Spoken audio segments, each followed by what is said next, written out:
세상에 대낮부터요 시민들이 깜짝 놀랄 만한 난투극이 벌어졌다고 합니다. 안진용 기자님. 네, 말씀하신 대로 대낮 도심 한복판에서 난투극이 벌어졌는데 바로 절도범과 그 범인을 잡기 위한 경찰들의 혈투였습니다. 어머. 넘어지고 누르고 엉키고 딱 보고 있으면은 누가 형사인지 누가 절도범인지 알아보기가 힘들 정도인데 세상에. 그 광경 영상으로 준비했습니다. 그런 일이 있었어요, 네. 어머머. 바닥에 뒹굴고 구르는 두 남성, 그리고 그 위에 올라타는 또 다른 남성. 어머머. 수갑을 채우려 하지만 쉽지가 않습니다. 그리고 이내 또 다른 남성이 다가와 이들을 돕는데요. 다리를 차고 몸을 막 비틀고 누가 제압을 하는지 또 당하는 것인지 가늠하기 어려울 만큼 치열한 난투 현장입니다. 야, 근데 진짜 안진용 기자님 이게 처음부터 이게 지금 처음부터 보더라도 누가 뭐 혹시 죄를 지은 사람이고 또 누가 형사인지 알 길이 진짜 없어요. 근데 딱 봐도 쉽지 않은 검거 현장인 걸 알 수 있는데 네. 이 사건의 전말이 궁금하시죠? 어허. 지난 9일 서울 중랑구로 가보겠습니다. 아하. 어딘가에서 나와 골목길로 뛰어가는 남성. 네. 저렇게 또 사라지죠. 남의 집에서 막 현금을 훔쳐 달아나는 길이었습니다. 세상에. 이 남성 잠시 후 옷을 바꿔 입고선 태연하게 걸어가는데요. 조금 전 그 사람이에요? 맞습니다. 그런데 이번에는 더 큰 돈을 훔쳐 나오고 있었습니다. 어머. 형사들은 피의자를 특정해 범위를 추적했는데요. 네. 형사들의 눈에 띈 범인, 이를 눈치채자 저렇게 빠르게 도망가고 있고요. 아. 잡힌 이후에도 격렬히 저항해 이 같은 난투극이 벌어진 겁니다. 지나가던 시민들까지 도운 끝에 수갑을 채우고 검거에 성공했습니다. 어머. 세상에 얼마나 극렬하게 저항했으면 지금 형사분들까지 그리고 시민분까지 합세했는데도 지금 수갑 채우기가 만만치가 않았단 말이에요. 근데 전현 평론가님 대체 얼마나 훔친 거예요? 저 나쁜 사람은. 저 나쁜 사람 현금 5만 원 훔쳤습니다. 이러실 수 있는데 네. 끝까지 들어보셔야 됩니다. 처음에는 5만 원이었어요. 아하. 두 번째는 700만 원 상당의 현금과 금품. 이 말은 지난 9일 서울 중랑구에서 저 절도범이 두 집을 잇따라 연 겁니다. 세상에. 첫 번째 집에서는 5만 원을 훔쳤고요. 두 번째 집에 침입해서는 700만 원 상당의 금품인데 현금과 500만 원 그리고 금반지와 금팔찌를 훔쳐서 달아난 어허. 건데요.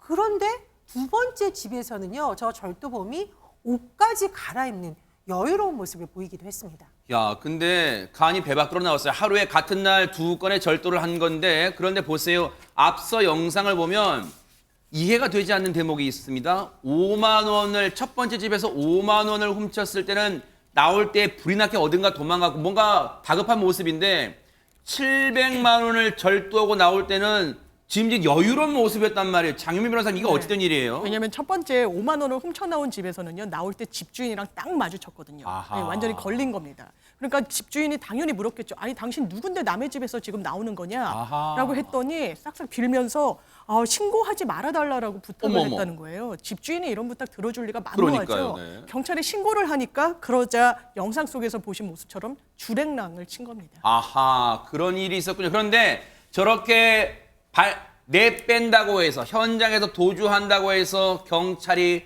가만히 있을 리가 없죠. 대한민국 경찰이 어떤 분들입니까? 얘기 들어보시고 이어가 보도록 하겠습니다.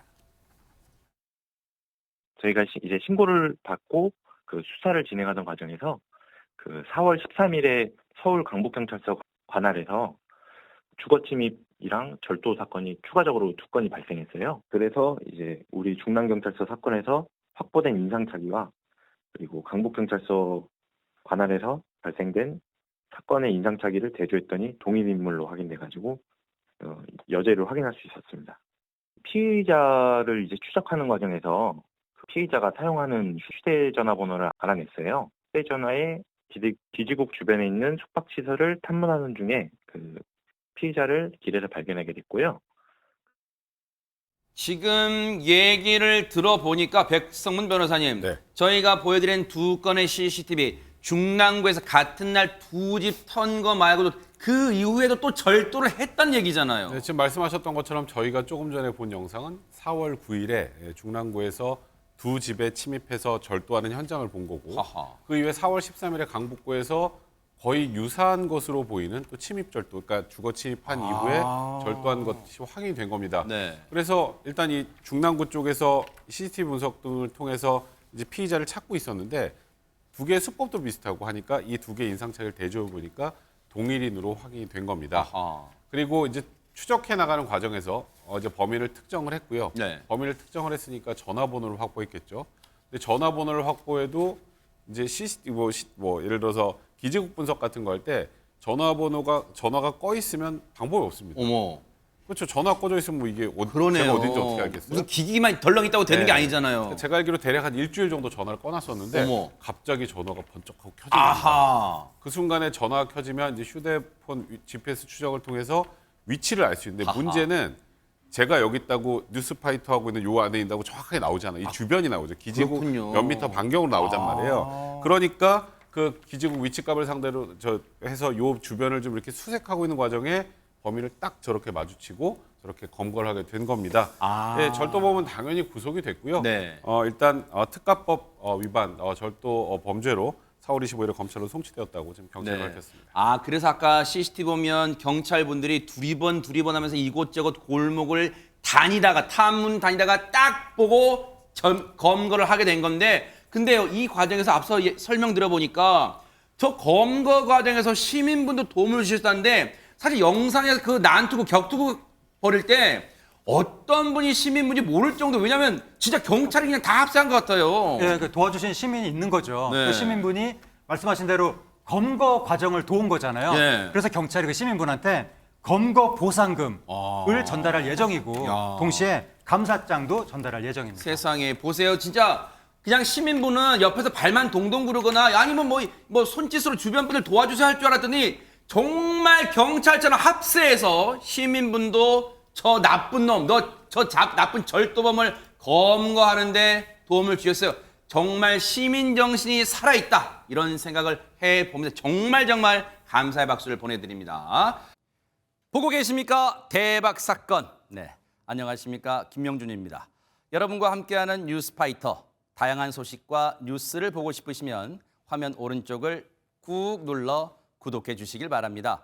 TV로도 유튜브로도 여러분께 한 발 더 다가가겠습니다. MBN 뉴스와 뉴스파이터를 사랑해 주셔서 고맙습니다.